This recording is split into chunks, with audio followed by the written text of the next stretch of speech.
Y felicitaciones, es un gran logro y es el premio al esfuerzo y a la perseverancia. Entre términos como docente, profesor, maestro, ¿cuál es el que mejor se acopla al sentir, a la definición, al concepto mismo, el abogado Javier Tomala? El ciudadano que quiere servir. Yo me considero simplemente un ciudadano y quisiera que algún día me recuerden como un buen ciudadano, nada más. Interesante. Y sabe que estábamos haciendo un poquito de historia en la previa antes de ingresar al aire y hablábamos de un hecho o de una coincidencia desde hace 26 años en que se instaló o se colocó la primera piedra de lo que hoy es la ciudadela universitaria. Sí, definitivamente. Muchas gracias, Jofre, por recordarme aquello. Créalo que en el año 2000, en el año 1999, un 10 de diciembre, en honor a la parroquialización de lo que ya era el Cantón La Libertad, pero se seguía conmemorando el aniversario parroquial, cuando fue parte del Cantón Salinas, nosotros pusimos la primera piedra de lo que sería el campus universitario. Tuvimos la presencia, por supuesto, de los alcaldes de Salinas, perdón, de La Libertad y de Santa Elena, es decir, el ingeniero Cisneros, el ingeniero Jimmy Candel. Tuvimos la presencia del director nacional del Consejo Nacional de Educación Superior, el doctor Darío Moreira, que en paz descanse, del secretario general del CONESUB, que era en ese tiempo y por todavía existe, el doctor Medardo Mora. En fin, Medardo Luzuriaga, perdón, el presidente era el doctor Medardo Mora. En fin, tuvimos una serie de autoridades, todos los rectores de los colegios, me acuerdo tanto, que mandaron una delegación con sus pabellones. Fue una cosa fantástica y la gente decía, en ese desierto, porque eran 42 hectáreas desiertas ahí frente al autódromo, y la gente decía, ¿ustedes piensan que van a construir aquí algún momento algo? Yo les digo, no, no vamos a construir algo, vamos a construir la ciudadela universitaria, que será una de las ciudadelas más modernas de todos los campus universitarios del país. Y definitivamente le digo que en 9 años, mi querido Jofre, desde el 99 hasta 10 años prácticamente, hasta el 2009 en que yo me fui de la universidad por haber sido electo asambleísta, quedó prácticamente hecho lo que hasta hace 2 años era el campus universitario. Hoy yo tengo que reconocer a la administración actual, pues que ha hecho 4 edificios de 4 pisos y está construyendo la casona universitaria, está construyendo una serie de infraestructura que prácticamente me permite a mí reconocer el trabajo de la actual administración, porque ya se ve algo nuevo en el campus universitario, más allá de la internacionalización, más allá de todos los avances académicos y de investigación que tiene la universidad. Cuando tocamos el tema de la universidad, yo me apasiono y vamos a necesitar un día para analizar todo, pero yo quisiera solamente pedirle un minuto para decir esto. No, mire, nunca es bueno compararse, pero yo pienso que la actual administración se asemeja mucho a la administración nuestra, a los primeros 10 años de la universidad. Los primeros años de la universidad, por supuesto, hay una gran diferencia. Nosotros recibimos apenas $460,000 al año y no teníamos nada. Teníamos apenas 1.500 estudiantes, no teníamos apenas 40 profesores, unos 25 trabajadores, pero teníamos todo un desafío: la organización inicial, la elaboración de los programas de estudios, de las carreras que habíamos escogido, la preparación de los profesores, no teníamos profesores preparados, teníamos que capacitarlos, la internacionalización, porque nosotros iniciamos ese proceso con México, con Chile, con Argentina, con Cuba, por decirlo, unos 5 o 6 países con quienes hicimos acuerdos, inclusive, y trajimos profesores de allá para que capaciten en evaluación, en pedagogía a nuestros estudiantes, a nuestros profesores. Enviamos alumnos a otros países, igual que ahora, pero eso, hubo un tiempo en que como que se estancó la universidad en su proceso. se estancó a partir más o menos del año 2010 hasta el 2019. También inclusive hubo la pandemia, también hay que decir las cosas, ¿no? Hay que decir la verdad. También hubo mucha politiquería. Imagínense usted que en 8 años hubo 4 rectores, eso desestabiliza cualquier institución. A partir del 2019, 2020 las cosas comenzaron a cambiar y ahora que estamos al año 2026 vemos una universidad que ha proseguido con el plan de internacionalización, con el plan de construcción. Es decir, la universidad vive unos momentos, yo veo unos momentos muy buenos, parecidos en mucho a los primeros 10 años. Usted es historia viva en la elaboración del proyecto, pero antes de esa elaboración propiamente, abogado, ¿en qué momentos en que surge la chispa de decir, señores, bueno, ya hemos creado varias instituciones educativas de la provincia, hemos sido parte de estos procesos importantes, pero es el momento de que esa llama encienda y decir, bueno, ya es hora de que Santa Elena tenga su universidad? ¿Salió quizás de alguna tertulia, de alguna conversación, de amigos? ¿O cómo nace la génesis misma? Bueno, para mí, yo le voy a decir mi historia. ¿Cómo no? Para mí nace esto cuando yo me gradúo de bachiller en el Colegio Rubira y yo no quería ser profesor porque el profesor era muy mal pagado. Mi familia, todo, Enrique Montenegro, María Muñoz de Montenegro, mi madre tenía su escuelita de corte y confección, Adalberto Montenegro, todos los Montenegros, los Tomalá, habían sido profesores y vivíamos mal, definitivamente, económicamente hablando, espiritualmente siempre bien, por supuesto. Y entonces yo quería ser economista. Entonces me fui a Guayaquil solo a estudiar un curso de práctica de contabilidad para poder ingresar a economía, porque yo era biólogo, químico biólogo en el Colegio Rovira. Entonces estudié muy duro, tuve que trabajar y estudiar ese curso de contabilidad práctica un año, luego ingresé a la universidad y justo en el año 69, José María Velasco Ibarra, el presidente del Ecuador, se constituye en dictador y cierra la universidad. Por favor. Sí. Imagínese usted el sacrificio de uno, verlo frustrado. Ahí vine a Salinas, regresé a mi tierra y me nació a mí no la idea, sino la rebeldía de que teníamos que tener universidad. Imagínese usted que en ese tiempo funcionaba la Junta de Planificación. Yo envié una carta con una especie de un anteproyecto y era bachiller nomás, mire usted. Sin embargo, me contestó la Junta de Planificación diciendo de que, de acuerdo al estudio que ellos tenían, no había suficientes bachilleres para una universidad. En ese momento. En ese momento, le estoy hablando del año 70. En ese momento nació la idea de nosotros de hacer colegios. Bueno, le digo que gestionamos, no podemos decir que hicimos, gestionamos el establecimiento de más o menos 18 instituciones educativas. Entre ellas el Colegio Dobronqui, Colegio Técnico Salita, Colegio Dobronqui, Colegio La Libertad, Colegio Pedro Franco Dávila, Colegio Técnico Moy, Colegio Manglar Alto, Colegio Olón, Colegio 5 de Junio. Bueno, las secciones nocturnas en el Colegio Seire, en el Colegio Oroña, en el Colegio Dobronqui. Las escuelas también, porque había necesidad de escuelas, la Escuela Nuevos Horizontes en Moy, la Escuela Santa Rosa en Santa Rosa, en fin, de las que me acuerdo, ¿no, verdad? Y entonces, ya con esa cantidad de bachilleres, ya nosotros volvimos a solicitar, eso lo hacíamos en forma personal, y logramos entonces que se establezca acá una extensión de la Politécnica. ¿En año, Muey, por ejemplo? En el Colegio Muey, más o menos en el año 82. 82. Okay. En el año 88, ya logramos que venga la extensión universitaria de la Universidad de Guayaquil con respecto a la Facultad de Filosofía. Por supuesto, sí. Ahí se incorporaron muchísimos maestros en el Ordóñez. Y ahí pasó algo. Hubo mucha injusticia con nuestros estudiantes.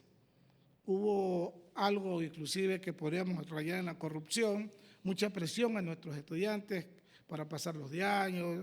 Hay cosas que mejor no quisiera recordar. Pero que se ventilaron ante la opinión pública. Se ventilaron ante la opinión pública y entonces eso hizo de que nosotros...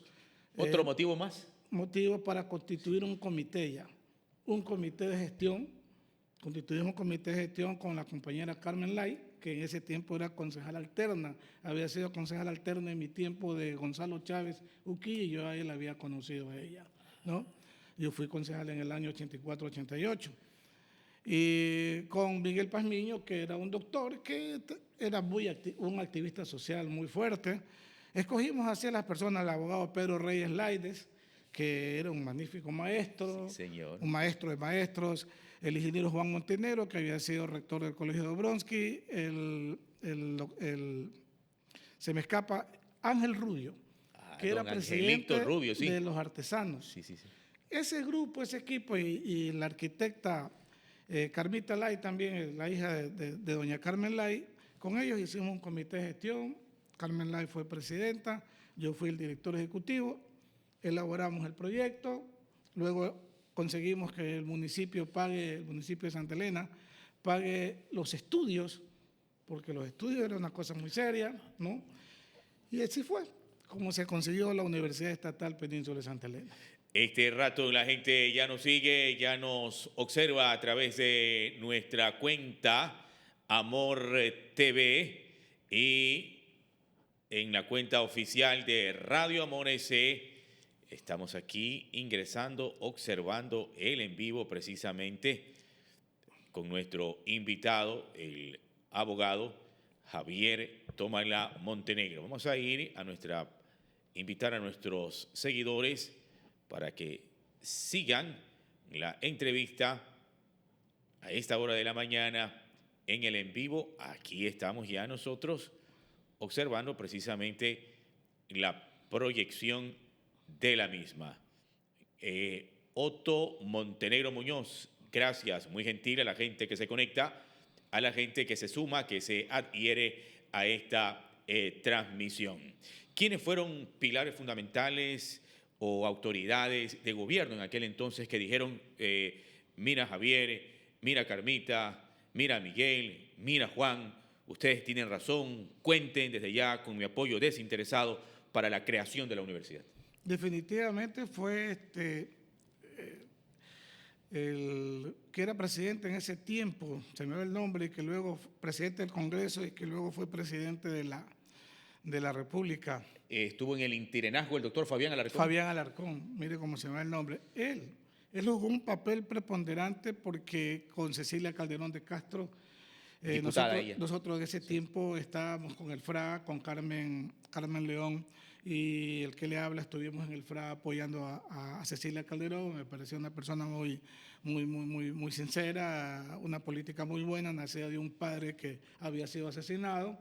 La apoyamos mucho y eso significó pues tener una amistad, una relación con el doctor Fabián Alarcón, y él, mientras fue presidente del Congreso, aceptó el proyecto que nosotros planteamos a través del MPD.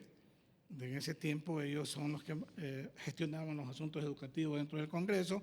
Ellos avalaron nuestro proyecto de ley, nuestro estudio, y se aprobó en el Congreso Nacional en el año 96. Pero el arquitecto Sixto Durán, que era presidente de la República, vetó el proyecto. Ah, lo vetó. Lo vetó. ¿Eso qué significaba, doctor? Significaba que nos quedábamos sin universidad, que no había ley aprobada y por lo tanto no teníamos universidad. ¿Podríamos decir que ese es el momento en que tambaleó el proyecto? Se cayó el proyecto. Se cayó el proyecto. Se cayó el proyecto. Sí. Se cayó el proyecto y tenía que pasar un año para volver a tratarlo. Nosotros volvimos a reactivar muy silenciosamente. Ya hasta eso Fabián Alarcón era presidente. Pero aquí hay una anécdota que nunca dejo de mencionarlo, porque la gente tiene que entender que la gratitud es uno de los elementos indispensables, esenciales del ser humano. Cuando se cae el proyecto, yo voy a Quito a buscarlo a Fabián Alarcón y a decirle que le agradecía mucho, pero que había pasado esto. Entonces él me dice, mira Javier, ya éramos amigos, pero éramos como litones, como dice, en ese tiempo, combatientes se llamaban los compañeros, era combatiente. Sí. Entonces me dice, le digo, él me dice, yo te quise dar universidad para tu pueblo, no es culpa mía. ¿no? Por eso, tranquilo, te vengo a agradecer. Todos estamos felices con tu acción. Perfecto. Presentamos el proyecto nuevamente en el año 98, ya había pasado un año, y se aprueba en el Congreso, y luego, ¿quién tenía que poner el ejecútese? El presidente Fabián Alarcón ahora. Ya no era presidente del Congreso, era presidente de la República, y a él le tocaba poner el objétese o el ejecútese. Y pasaban los días, eso fue el 2 de julio de 1998, pasaban los días y no salía la ley, y no salía, y no se publicaba en el registro oficial. Así que nos constituimos allá, pues, y yo lo esperé, porque no había cita, no había audiencia, era más difícil que en el Congreso.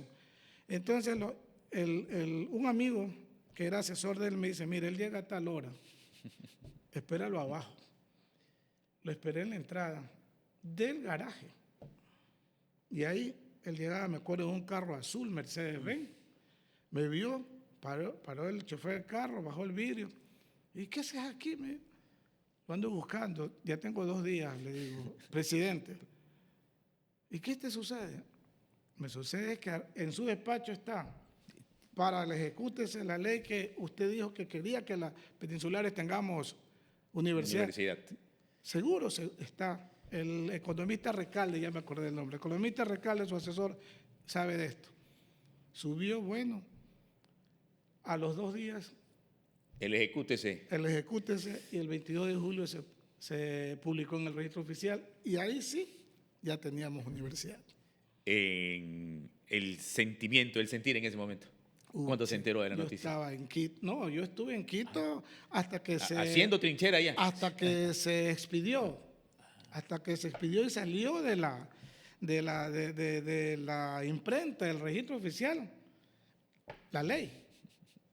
Así como, esa era su misión en ese momento. Así como estuve igual cosa hice con la provincia.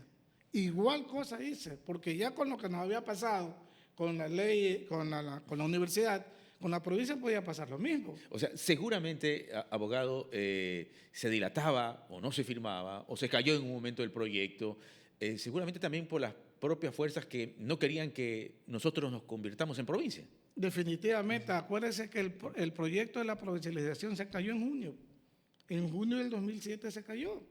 No alcanzamos los votos. Y ahí hubo un desbande, definitivamente. El comité de gestión, ellos expresaron su malestar en diferentes medios de comunicación contra el Congreso. Los diputados no querían saber nada de los alcaldes de la provincia, no querían saber nada de los peninsulares, ¿no? Entonces, el comité de gestión expuso de que iban a esperar la constituyente, pero la universidad dijo que no. Nosotros, con tranquilidad y en silencio, nos acercamos al Congreso Nacional a través del vicepresidente del Congreso, que había sido vicerrector de la Universidad de Bolívar, José Miguel Castro. Ahí lideraba un bloque importante. Y él lideraba un bloque importante. Entonces, como nos conocíamos en la academia, yo rector, él vicerrector, ahora ya él vicepresidente del Congreso, nos abrió las puertas y volvimos al ataque hasta que en el mes de octubre, un 16 de octubre, me acuerdo, se aprobó el artículo número 1 de la ley de creación. Ya vamos a llegar al tema de provincialización, en donde el abogado Javier Tomalá también fue un referente importante en el comité. Pero yo quisiera seguir en el tema universidad, porque esto apasiona, porque esto debe conocer la juventud hoy en día. Esto que seguramente no está en los libros, pero que significa mucho, ¿no?, para la autoestima de los peninsulares, porque hay un antes y un después, definitivamente. Y yo quisiera ir ahora, doctor, abogado Javier Tomalá, en el momento en que ya pues, querían universidad, señores, ahora sí, pues ya es su responsabilidad. Vamos a ver qué son capaces de hacer. En el día 1, cuando no había presupuesto, cuando no había recursos, es empezar de cero, abogado. Sí, definitivamente. Bueno, mire, nosotros habíamos empezado de cero en el Colegio Técnico Salinas, habíamos empezado de cero en el Colegio Técnico La Libertad, que ahora es internacional. Yo fui su rector primero, así que para mí no había problema. Habíamos empezado de bajo cero. Cuando fuimos concejal en el año 84-88, Salinas había sufrido la inundación más grande del 82-83. Se debía un año a los trabajadores, se debía medio año a los empleados. Todo estaba, las escuelas destruidas, las calles destruidas. Estábamos, y cero presupuesto, estábamos bajo cero. Así que para mí no era nuevo eso. Mire que a nosotros, a la universidad, nos llega $460,000. $460,000 para una universidad que nacía en mayo del año 2000. Trabajamos 98 y 99 gratis, sin recursos. ¿Cómo lo hacíamos? ¿Cómo lo hacíamos? Bueno, habría que recordar cómo lo hicimos, cada quien puso de su parte, de su cuenta. No éramos tampoco unas personas que éramos indigentes, teníamos nuestros recursos, los alcaldes nos ayudaron, hay que reconocer aquello, la ESPOL nos ayudó, hasta que llegó esa platita, porque yo lo considero platita. Mire, hoy día la universidad tiene más o menos 34, 35 millones de dólares. Otro cantar, pues así cualquiera es administrador, bueno, cualquiera es rector. Bueno, no cualquiera tampoco, porque hay que saber administrar definitivamente, ¿no? Yo pienso que la actual administración está dando muestra de aquello, que sabe administrar el recurso. Nosotros llegamos a tener más o menos 8,000 estudiantes. ¿En su periodo? En mi periodo hasta el 2009, 8,000 estudiantes, lo que usted ve de construcción, y máximo llegamos a tener $6 millones. Oiga, a propósito, No recuerdo de varios docentes de la época que compartían este tipo de opiniones suyas. Le voy a ser infidente, abogado, pero estamos aquí, de eso se trata, de establecer estos diálogos directos, amenos, francos. Decían, entre otras cosas, Javier Tomalá es exigente. Javier Tomalá es estricto. Javier Tomalá trabaja, te llama a cualquier hora del día, pero quiere sacar adelante lo que se propone. Eso decían sus compañeros. Es que eso es lo que hay que hacer. Cuando venían los compañeros a pedirme trabajo, yo les decía, mira, aquí el sueldo es bajo y se trabaja sábado y domingo, de noche. Tenemos que sacar adelante esto. Esto es una revolución blanca, yo les decía. ¿Quieres ser un revolucionario? Bien, si no, tranquilo. Aquí no quiero burócratas. Y así, oiga, la gente le cogió amor a la universidad. La universidad caminó hasta donde caminó en mi tiempo por esa unidad, por esa solidaridad. Ahí nadie se quejaba de nada, ahí nadie llegaba atrasado, ahí nadie, todo el mundo cuidaba. La gente llegaba a la universidad y decía, esta parece una universidad privada. Pero no había un papel en el suelo, no había una raya en los servicios higiénicos, peor en las aulas, ¿no? Llegó un presidente de la República, incluso se quedó admirado. Sí, ¿Cómo claro, mantienes la universidad, Javier? Con ese presupuesto, imagínense usted. Y por eso es que luchábamos duro, y usted me hace acuerdo de algo, ¿no? Cuando llegó también un arquitecto y me dice, yo le presenté el proyecto, ¿no? El proyecto de lo que iba a ser la universidad, y prácticamente ya está terminándose. Y me dice, ¿tú crees que vas a lograr todo eso? ¿En qué tiempo? ¿Unos 40 años? ¿No? En una década vamos a lograr eso. ¿Y con qué dinero? Vamos a ver. Lo cierto es que logramos casi el 70% del proyecto.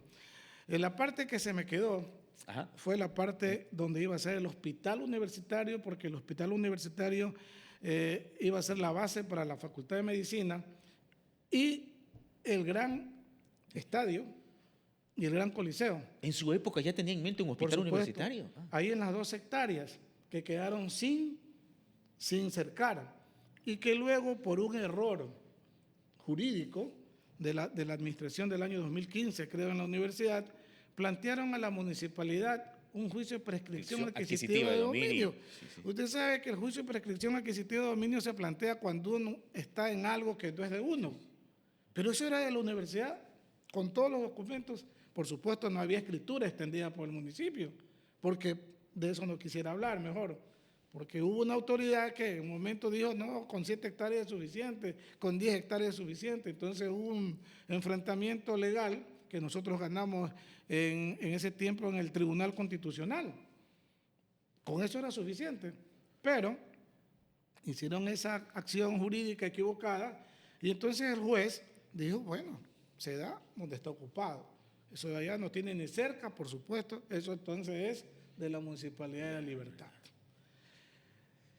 Hace 2 años, mi querido Jofre, hace 2 años llegamos a un acuerdo con el rector de la universidad, con el doctor Néstor Acosta, para con los documentos que yo tenía patrocinar el reclamo de esas 2 hectáreas. Había una gran coincidencia y hay una gran coincidencia. Estas 42 hectáreas fueron conseguidas cuando yo fui concejal en el año 86. Estaba el presidente Carlos Fuentes, que en paz descanse, y luego fueron defendidas por Luis Seire Lascano, que fue el presidente en el año 88-92, porque en esa etapa el señor Teófilo Bucarán, que en paz descanse, hizo y movió cielo y tierra para recuperar esos terrenos, porque nosotros como municipio se los revertimos. La lucha no ha sido fácil. La lucha fue grande. Cuando se crea el Cantón La Libertad en el 94, no había universidad. Entonces fue invadido lo que se llama ahora Brisas del Mar. Fue invadida una parte, como 4 hectáreas, y nosotros como comité de gestión reclamamos. El comité de gestión era jurídico. Entonces reclamamos ante el gobernador, que era el señor Andretta, me acuerdo tanto, y él mandó a desalojar. Entonces hubo un problema y el alcalde de La Libertad en ese tiempo ya, Paco Tamariz, nos manda llamar y llegamos a un acuerdo. Él ratificó las tierras para la universidad con resolución de consejo y todo, menos esas 4 hectáreas que estaban invadidas, porque había que reconocer también la necesidad de la gente. Y nosotros no teníamos nada. Así fue. Y entonces se da la coincidencia que el hijo está de alcalde. Entonces yo hablé con él y él encantado de la vida. No, esas tierras siempre han sido de la universidad. Por eso yo, que patrocino el proceso ahora, sin que le cueste un solo centavo, por supuesto, a la universidad, como ex rector y abogado, escogí el camino más rápido. No una anulación de escritura, nada. Una mediación, un diálogo. Sino un diálogo y luego que nos den en donación. Porque usted sabe, una resolución de consejo. Suficiente. Se acabó. Sí. Han pasado 2 años y no llegamos todavía a ningún acuerdo. El alcalde Francisco Tamariz Guerrero nos invitó a una reunión al rector, a las autoridades. Estuve presente en esa reunión. Él puso una contrapropuesta. Ya no las 2 hectáreas, sino otra dimensión, y nosotros hicimos otra contrapropuesta y eso hasta ahora se resuelve. Pero lo que sí debe estar claro es que la universidad necesita esos terrenos. Mire cómo estamos construyendo. El rector actual ha tenido que derrumbar lo que era un ícono, la U, que nosotros le decíamos, las primeras aulas, que eran una en U y otra en I. Eso ha derrumbado. Porque ya no hay espacio. Porque no hay espacio. Correcto. ¿No? La gente no entiende que una universidad tiene que tener esos espacios verdes, espacios de esparcimientos, parques, etcétera. O sea, la concepción de la universidad es distinta a la antigua. Y entonces, una universidad que, imagínese usted, en 27 años tiene ya 18,000 estudiantes. ¿Cuántos tendrá después de 12 años? No le van a alcanzar a esas tierras. Las tierras del autódromo van a tener que pasar a ser de la universidad en algún momento, porque ante un autódromo y la necesidad de educar, hay el interés por la educación, pues, sí, ¿verdad? Si es la fuerza que mueve a los pueblos, a la humanidad, el conocimiento, de tal manera de que yo creo de que el alcalde actual de La Libertad debe reflexionar sobre este tema y debe decidirse ya a entregar en donación los terrenos que por derecho y por historia le corresponden a la Universidad Estatal Península de Santa Elena. Y creo que con el pasar de los años, la universidad y la sociedad en general es recíproca en gratitud, por ejemplo, en el caso de Francisco Tamariz Crespo. Por supuesto, definitivamente. Y mire usted que a veces he escuchado de que es que queremos hacer ahí un centro comercial que va a dar trabajo a unas 40, 50, 100 personas, pero la universidad forma al profesional. O sea, el que construye el presente y el futuro. O sea, no hay ni punto de comparación. No tiene, por muy privado que sea, la inversión que se quiera hacer comparado con la formación de la juventud de nuestros hijos en el presente y futuro. Definitivamente, no hay punto de comparación. Vamos a ver si tenemos imágenes. Voy a pedirle a nuestro productor, por ejemplo, en que nuestro invitado ejercía las funciones de concejal principal del Cantón Salinas. Para irlas comentando un poco, imágenes que ruedan a través de Amor TV. Vemos allí una nota de prensa. Estamos viendo allí. Sí, ahí estábamos nosotros saliendo porque estábamos remodelando el estadio de Salinas. Le hicimos nuevos graderíos. ¿Esa toma allí, doctor? No alcanzó a ver, A ver, un momentito, vamos a ver el monitor. Eso es asfaltado de una vía. Eso es malecón. el malecón de Salinas. Malecón de Salinas, que sí. estaba completamente destruido y nosotros habíamos hecho los canales de drenaje de agua lluvia y luego hicimos ese asfaltado que tenía creo 7 pulgadas que hasta ahora existe, nunca ha sido retocado, ya es tiempo que lo retoquen. A diferencia de las obras de hoy en día, ¿no? Que se dañan al poco tiempo. Sí. ¿Data de cuántos años esa fotografía? Eso fue en el 87 más o menos. Ah, en el Imagínese 87. Ah, Ahí caramba. estamos nosotros con la obra que se estaba realizando. Vamos al anterior, papá. Le ruego. Ahí, ese es el estadio, ¿no? El estadio que remodelamos, ese estadio era, usted sabe, bueno, usted era muy joven tal vez, pero yo jugué en ese estadio, fui seleccionado de Salinas, quedamos campeones con el Centro Social Salinas, el equipo de mi padre, la institución de mi padre, y pues no había baños, no había techo en las tribunas, peor tribunas nuevas. Nosotros hicimos lo que hoy está en el estadio que usted ve ahí, esas tribunas de estructura metálica, Ajá. los graderíos, las tribunas de todo atrás, servicios higiénicos nuevos. Bueno, remodelamos completamente el estadio. Y eso imagínense usted habiendo recibido un consejo municipal, una administración municipal, un municipio, un cabildo completamente en crisis. Caótico. Sin embargo, hubo la gestión. Eso es lo bueno, yo lo escuchaba el otro día al alcalde de Salinas, al actual alcalde, decir que él ha avanzado bastante porque tiene una buena relación con el presidente Novoa, y es verdad aquello, nosotros teníamos una excelente relación con el presidente León Febres Cordero, que fue el presidente, cuando nosotros fuimos concejales, él fue presidente, y mire, ahí estamos con él. Aquí está don León Febres Cordero, ¿no? Ahí está León Febres Cordero. Está con Eduardo Carminiani, que era diputado, ¿no? Ellos estuvieron. Ahí atrás está el finadito Iván Abad, que fue el presidente del Consejo de Salinas. 84-86. Yo era concejal allá. Pero entonces ahí hubo sí un apoyo de verdad, ¿no? Un apoyo, pero para hacer obras trascendentales, como por ejemplo la carretera Mar Bravo hasta Atahualpa, como por ejemplo la carretera Kennedy a Mar Bravo. Es decir, se hicieron obras trascendentales, ¿no? ¿Qué destaca de gobernantes del talante de Febres Cordero? ¿Cómo? ¿Qué destaca del talante de gobernante, del porte de gobernante de Febres Cordero? Un hombre muy firme, un hombre muy franco, muy sincero. Te decía, ¿sí o no? Yo lo molestaba, porque como era casi vecino, yo sabía cuando él llegaba a la playa, yo lo molestaba en la playa, lo molestaba en su casa. Usted decía, Javier. Yo vengo a descansar, Javier, tú sabes, presidente, pero una cosa chiquita. A ver, yo ya llevaba todo, cogía eso humillaba, que te atiende el ministro de Obras Públicas, que te atiende el ministro de Educación. Por eso fue que con Camilo Gallegos, que era ministro de Educación de él, conseguimos crear el Colegio Técnico Muelle, el Colegio Pedro Franco de Ávila y el Colegio de la Libertad. Los tres fueron en un mismo año, en el año, me acuerdo, 85 o 86. Impresionante trabajo. Fiscalización de maestros, los maestros municipales que ganaban una penuria. Fiscalizamos los maestros de Santa Elena y de Salinas, como 400 maestros.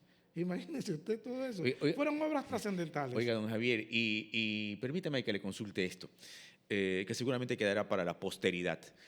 En la familia, hijos, nietos, ¿quiénes han sacado esa chispa del papá, del abuelo?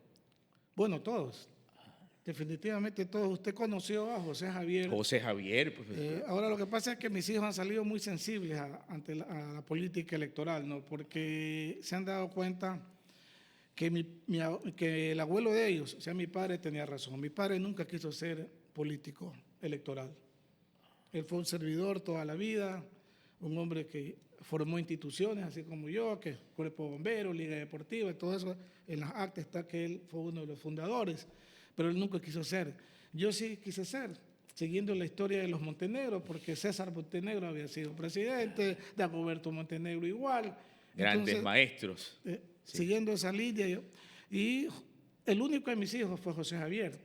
Actual docente de la universidad. Se desencantó, se decepcionó, hizo 2 periodos de concejal y dijo, no voy más. Esta política es muy sucia, es muy mentirosa, corrupta, yo no sirvo para esto, nosotros no somos así.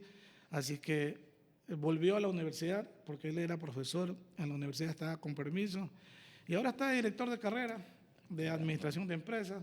Está en realidad haciendo lo que se debe hacer. Lo suyo, la academia. Como si nosotros en realidad queremos sacar de la pobreza y de la miseria a la gente, tenemos que educarla de todos los niveles. Eso es todo. Vamos ahora al tema provincialización, si tenemos listo. ¿O qué tenemos? Mira, esa es la foto de la primera piedra. Ya, hace 26 años. Hace 26 Un día años. como hoy. Hace 26 años. Deja verla, estimado Se fue. productor. Allí está. Ahí está. Ahí está, mire, el que está cogiendo la cinta del lado de acá es el vicerrector el rector de la ESPOL en ese tiempo. Ahí está el doctor Darío Moreira, el que encabeza el grupo. Ahí está yo, ahí está Jimmy Candela al lado mío, ahí está el ingeniero Patricio Cisneros, y el que está atrás de Patricio Cisneros es el secretario general del Consejo Nacional de Educación Superior. Caramba. Esa delantera que está ahí, que nos acompaña. Ese fue un día fantástico, oiga, con los estudiantes que iban a ser bachilleres, porque los estudiantes de sexto año de todos los colegios privados y públicos estuvieron ese día ahí. Impresionante toma. ¿Qué más tenemos? Ese no me diga que es la maqueta. Esa es la maqueta de lo que nosotros presentábamos en el año 2000. Entonces nadie puede decir que nosotros estamos inventándonos. Ahí está cómo iba a ser el campo y cómo está haciendo. Eso. Y eso verde que usted ve son las 2 hectáreas. En aquella época, entonces, había ya metodología, había planificación. Es que sin planificación usted no puede hacer nada, mi querido Joffre. Toda la vida nosotros hemos optado por la planificación. Allí está ya la proyección, en el 2000. 2000, y ahí está, los que me acompañan son el finadito George Clemente. Caramba, un señor, un caballerito. El autor del escudo de la libertad. Ganó el concurso del escudo de la libertad. El escudo que usted ve en la libertad fue elaborado por él. Él era un artista, además de un economista. Caramba. ¿Sí? Y el que está a la izquierda es Helio Rodríguez. Don Helio, claro. No, está a mi derecha ahí. Él fue rector del Colegio Técnico Ancón y decano de la Facultad de Ingeniería Industrial. Ajá. ¿Y por qué fue decano de la Facultad de Ingeniería Industrial? Porque el Colegio Ancón con sus estudiantes fueron uno de los grupos que más nos ayudaron cuando venían los jueces de Quito acá a querer fallar a favor del señor Teófilo Bucaram sobre los terrenos. Le estoy hablando del año 88, 89, 90. Esa toma, doctor, mire. Universidad Estatal Península de Santa Elena. Así quedó en el año 2009 ya Así, caramba, una toma aérea, ¿no? Sí, desde el puente, desde el paso peatonal. Desde el paso peatonal. En ese tiempo todavía no había dron. Pues. No había nada de esas tecnologías como ahora. Mire, eso es en Salinas. Mire, como usted ve allá atrás, ahí estamos con el director de Obras Públicas, que era el ingeniero Hernán Yagual. El otro es el señor Panchana, me acuerdo tanto. Ahí estamos cuando estábamos haciendo el alcantarillado. Nunca se había puesto alcantarillado pluvial en Salinas. Lo único que habían puesto los gringos es un gran canal allá por la Marina. De ahí no había más. Nosotros, ante la inundación que habíamos sufrido, pues hicimos algunos colectores de agua, lluvias que salían al mar, hasta hacer después la segunda fase para que el agua salga al mar Bravo. Primero la sacamos acá al malecón, luego se cambió. Esa es una toma del recuerdo de esas gestiones, fue fuerte. Impresionante. Allí está, por ejemplo, tomas del reconocimiento que le otorgó la prefectura de Santa Elena presea Gobierno Provincial de Santa Elena, 7 de noviembre, al abogado Javier Tomala Montenegro. La gente puede observar estas imágenes a través de nuestra página, a través de nuestro perfil Amor TV. Todo lo que estamos mostrando, todo esto que constituye vivencia, evidencia de lo que puede ser un ser humano comprometido con el desarrollo de su cantón, con el desarrollo de la provincia. Debe llenar de orgullo este tipo de reconocimientos. Sí, mi querido Joffre, a los 18 años el Consejo Provincial reconoce el trabajo que habíamos hecho y que yo lo recibí más como persona, lo recibí como ciudadano, como miembro de una comunidad universitaria que había trabajado tanto por este proceso de provincialización y que en parte no le habían dado el reconocimiento que debía, ¿no? Imagínese usted alumnos que en su vida habían salido a Santa Elena, sin embargo fueron a pernoctar a Quito a apoyar el proceso de provincialización. Miles de estudiantes, miles de padres de familia, ¿no? Personas que nunca, dejando su hogar y todo, junto al pueblo.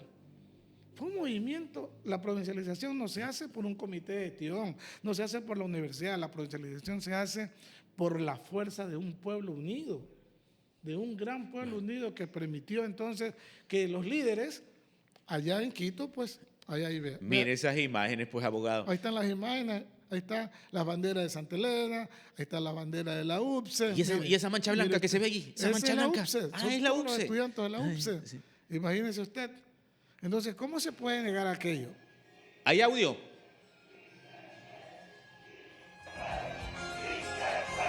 Miren, ahí fue cuando ya nos subimos sobre Cuando se aprobó el artículo 1 ya. Sí, y nos subimos. Ahí está la mancha blanca. Imposible desconocer aquello, ¿no? Por eso yo la verdad es que no tuve la oportunidad cuando recibí la condecoración de agradecer por protocolo, pero yo personalmente le he agradecido muchísimo al señor prefecto, a Juanita Córdoba, viceprefecta, a los señores miembros del Consejo Provincial que tuvieron esa delicadeza, ¿no? Doctor, ¿hay audio? Esos fueron los momentos cuando llegamos, ese 16 de octubre, llegamos acá al aeropuerto de Salinas. Ulpiano Páez. Sí, al Ulpiano Páez, ahí está el gran abrazo con Pacho Tamariz, mayor. Mire ese pueblo, pues, abogado. El pueblo unido. Ahí estoy yo arengando a la gente. Mire usted, pero mire usted, hasta ahora se repite una manifestación de esa naturaleza. Y por eso es que el país hoy día, a través de los diputados de la República, han aprobado nuestra provincia. El sueño mayor convertido en realidad. Y las disposiciones generales y transitorias, lo que hizo que el Congreso Nacional sesione al día siguiente con la participación de la Comisión Ejecutiva. Es necesario destacar que en esta memorable sesión, el Honorable Consejo Nacional reconoce la importancia y el trabajo de la Universidad Peninsular y aprueba la moción del diputado Luis Almeida, quien solicita que en la Comisión Interinstitucional que organizará y administrará la nueva provincia en sus inicios, participe el rector de la UPSE. Aprobado el artículo 1. La aprobación del primer artículo. Aprobado el queda artículo 1 y eso generó que una marea humana vaya a recibirlos al aeropuerto de Salinas, abogado. Sí, fue fantástico y un gran abrazo con Pancho, que había sido el alcalde de La Libertad, ¿no? Un gran amigo de siempre, Pancho Viejo, le digo yo, ¿no? Porque al otro le digo Paquito Pancho. de Tamariz, le decimos de Paquito cariño. Tamariz, sí, Paquito Tamariz, sí. Y una cosa fantástica por todas las calles, en todo el largo, desde el Ulpiano Páez hasta acá La Libertad, la gente con sus carros, con sus banderitas.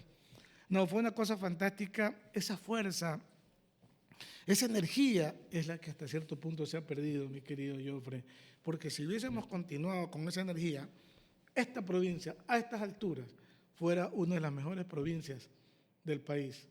el bienestar de la comunidad fuera muy alto.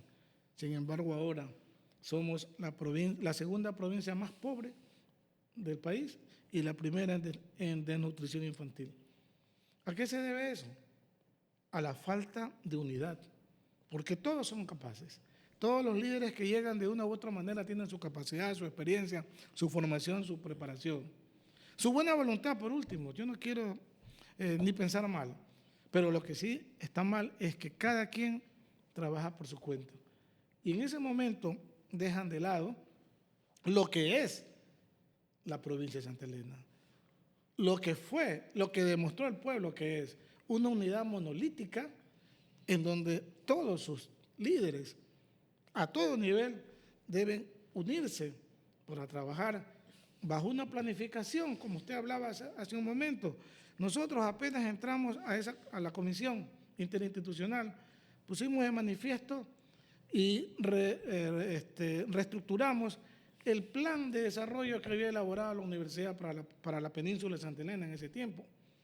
Ese plan, ¿no?, lo reestructuramos con el grupo que formó la comisión interinstitucional, que eran el alcalde de Santa Elena, en ese tiempo Dionisio Gonzabay, el alcalde de La Libertad, que era su delegado, el señor, no me acuerdo mucho el nombre, el señor Alto, que hacía primero de presentador de noticias, que era presidente del Once Deportivo recién. Don César García. Sí. César García, él fue el representante del alcalde de La Libertad, y Vinicio Yagual. Los tres, ¿no? Y por la comunidad era Jimmy Pinargote, no me acuerdo el nombre del señor de Salinas, y de Santa Elena era el señor, se me van los nombres sinceramente, ¿no? Pero en todo caso éramos 6, los de la comisión que organizamos la provincia. En sus inicios no ve que no había gobierno provincial porque había que elegirlo. Estuvimos casi un año administrando la provincia. Yo fui electo presidente ocasional, terminé siendo vicepresidente porque los alcaldes renunciaron y terminó siendo presidente el licenciado Jimmy Pinargote, ¿no? Lo que la gente poco conoce fue la noche previa, la madrugada previa a la aprobación del artículo 1 de creación de la provincia de Santa Elena, que fue la parte decisoria. Eso fue sin fantástico. los cabildeos, sin los movimientos, sin las gestiones de Abierto Malá, no habían los votos en la mañana siguiente. No solamente fue la noche, sino que habían sido 15 días muy difíciles de cabildeo, de sumar. Yo estaba en ese tiempo como miembro de la comisión de juristas que redactó el proyecto de la Constitución que fue aprobada en el 2008. Por supuesto, el proyecto que nosotros hicimos, pues la Asamblea Constituyente no lo aceptó en su totalidad, ¿no? No lo aceptó en su totalidad, y ahí están las consecuencias.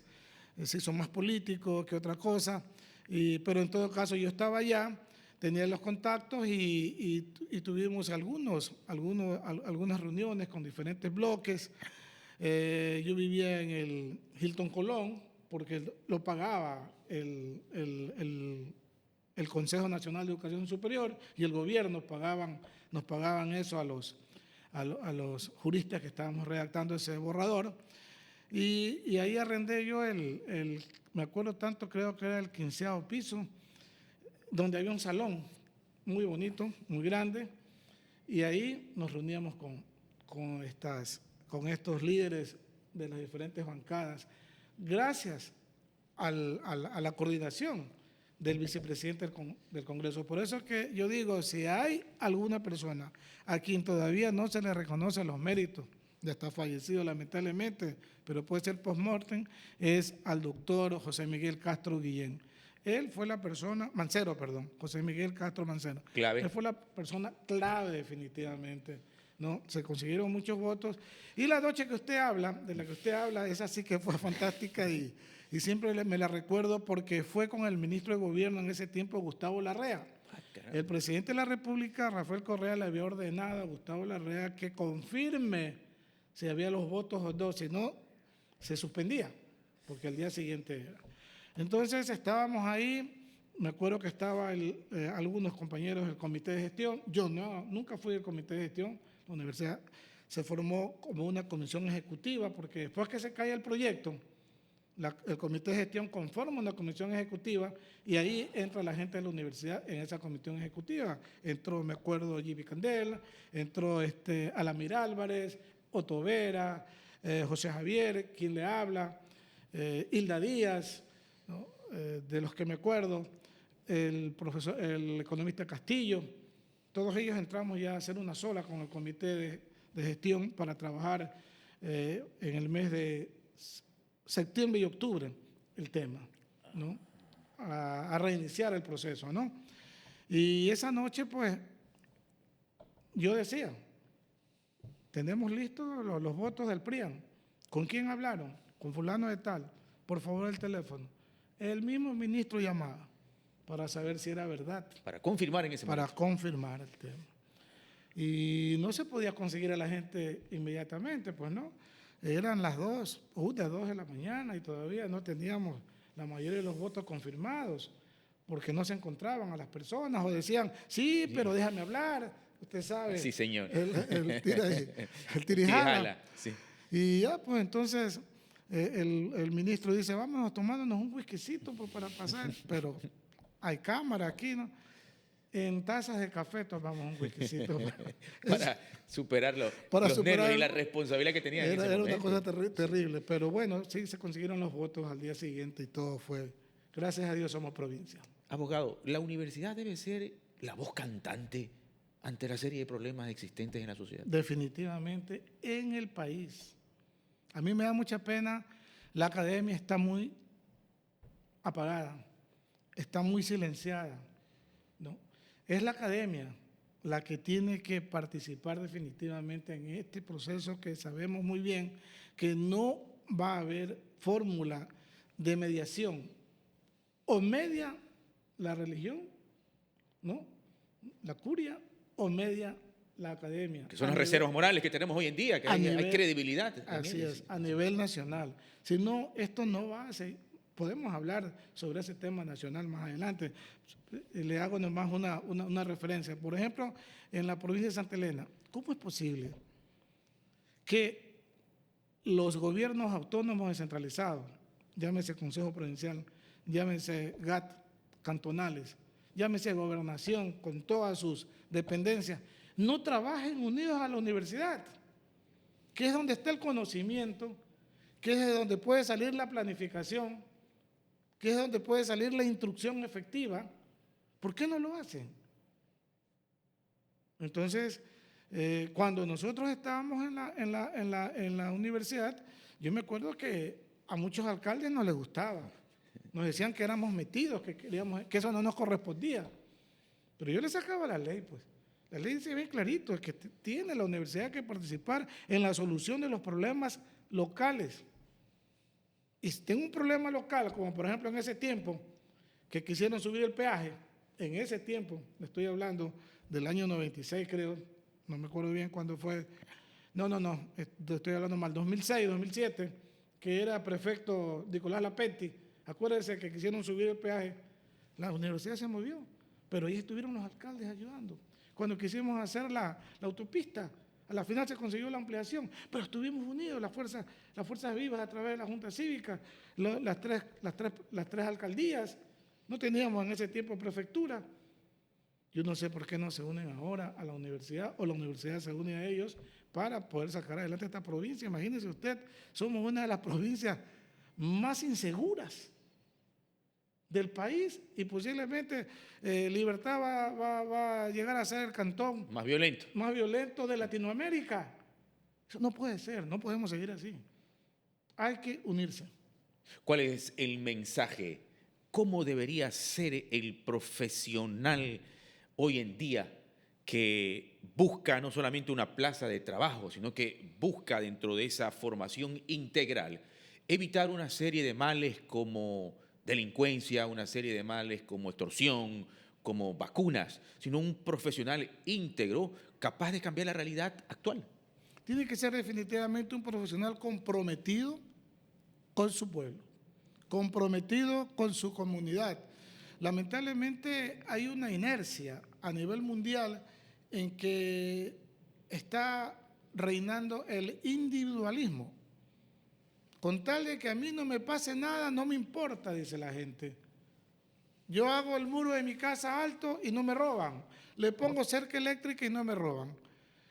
Y eso no es verdad, porque igual está sucediendo y sucederá más adelante si seguimos así. Porque en la puerta de su casa, la gente pobre lo va a esperar para obligarlos a que le den comida, obligarlos a que los apoyen, los ayuden. Ya está pasando, pero de una manera pasiva. Usted, no sé si le pasará, pero en la puerta de mi casa yo siempre encuentro personas, me están timbrando que necesitan esto, este otro, y uno de alguna manera los atiende. Pero llegará el momento en que usted no pueda atenderlos y entonces ellos exigirán compresión y definitivamente son más. En la tranquilidad de su hogar, con su familia, con sus seres queridos, ¿considera que ha dejado un legado importante que pueda inspirar no solo a los suyos? Mire, mi querido Joffrey, yo me siento un hombre muy tranquilo, muy en paz conmigo mismo. No le puedo decir completamente feliz porque hay muchas cosas que no alcancé a hacerlo, muchas cosas, errores que se cometieron políticamente, nos confiamos mucho en otras personas, esas personas no respondieron a nuestra altura, a nuestro nivel, y llevaron no al fracaso, pero sí a detener el avance. No, yo hubiese querido a este tiempo ver una provincia productiva completamente, emprendedora, con problemas de ninguna naturaleza. ¿Cómo podemos pensar en que tengamos una provincia que tiene problemas con el servicio de energía eléctrica, que tiene problemas con el servicio de agua potable? ¿Quién va a invertir? ¿Qué tiene problemas ahora con la delincuencia? ¿De qué sirven? De que salgan excelentes profesionales. Nuestros profesionales, los mejores, se están yendo, mi querido Joffrey.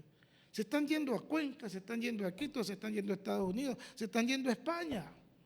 En mi misma familia yo he tenido ya esa situación de que uno de mis hijos tuvo que salir a Estados Unidos un buen tiempo porque era insoportable la situación acá, ¿no?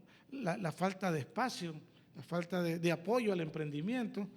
Entonces, por eso yo digo, usted sume la cantidad de millones de dólares que tiene los GAT parroquiales, los GAT municipales, el GAT provincial, la gobernación, que no tiene casi nada, pero sí tienen las direcciones provinciales, el MIES, obras públicas, educación, salud, etcétera, etcétera, y la universidad. Imagínese usted todo ese dinero que no se pueda invertirlo en una planificación coherente, unificada, para un gran desarrollo, para la transformación que nos falta, porque nos transformamos socialmente, está transformada la provincia socialmente, políticamente somos provincia, ¿quién duda de aquello? Pero empresarialmente, comercialmente, no estamos. No hemos alcanzado empresarialmente ese desarrollo, nos falta, industrialmente nos falta. Definitivamente estamos un 10-15%. ¿Y eso a qué se debe? A la falta de unidad. Abogado, queremos comprometerlo públicamente para seguir aquí analizando temas del momento, de actualidad. Tiene criterio, tiene la experticia, la experiencia, el conocimiento, la capacidad de poder sostener aquí debates de actualidad. Así que lo comprometemos a futuro, no muy lejano, eso sí, no se nos pierda para poder aquí orientar, porque eso busca este medio de comunicación, orientar a la colectividad en general. Queremos agradecerle. Muchísimas gracias, Joffrey. Mire qué tiempo ha transcurrido tan rápido. En todo caso, muchas gracias por la oportunidad. Sí, yo sí quisiera que esta radio prosiga, ¿no?, con su labor que tiene de orientación, que es muy importante. Y es muy importante lo que usted acaba de decir, el debate. Convocar a personas de la comunidad que tienen experticia, experiencia, conocimiento, porque la palabra de uno puede fallar, no somos dueños de la verdad. Convocar a personalidades inclusive nacionales o extranjeras a debatir el tema de cómo podemos sacar adelante nuestra tan hermosa y rica provincia, porque Santa Elena, la provincia de Santa Elena, es una de las regiones más ricas a todo nivel. Su tierras, sus paisajes, su clima y su gente. Muchas gracias. Al abogado Javier Tomalá Montenegro, referente de la educación de la provincia de Santa Elena, aquí en los estudios de Amor TV.